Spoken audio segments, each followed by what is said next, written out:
કઈ આરોપીની ધરપકડ થઈ છે લૂંટમાં, શું હકીકત છે? જી, પાંડેસરા પોલીસ વિસ્તારમાં અલથાણ ખાડી પર કેટલાક રાહદારી મોર્નિંગ વોક કરવા નીકળે છે. સદર મોર્નિંગ વોકમાં એક ફરિયાદી પોતે મોપેડ સાથે નીકળેલા ત્યારે 3 ઈસમોએ આવી તેમને ચપ્પુ બતાવી અને તેનું એક્ટિવા તથા તેની પાસેના 100 રૂપિયા લૂંટી લઈ લૂંટ આચરેલ હતી. જે મતલબની ફરિયાદ પાંડેસરા પોલીસ સ્ટેશનને મળી, જેના આધારે પાંડેસરા પોલીસ સ્ટેશને ગુનો દાખલ કરી સદર આરોપીઓને પકડવાનો પ્રયત્ન કરેલ અને સીસીટીવી તેમજ હ્યુમન ઇન્ટેલિજન્સ આધારે આરોપીઓને પકડીને પાડતા સદર મુદ્દામાલ રિકવર કરેલ અને 3 આરોપીઓને પકડી પાડી જેલ હવાલે મોકલી આપેલ છે.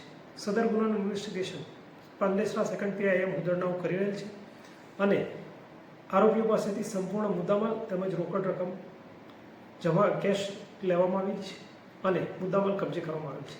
સર, આરોપીઓના નામ શું છે? અને આરોપીઓમાં રજનીશ છે તથા વિઘ્નેશ ઉર્ફે આરબી છે તથા ગુડ્ડુ પાંડે છે જે વોન્ટેડ છે અને એક કાયદાના સંઘર્ષમાં આવેલ બાળક છે.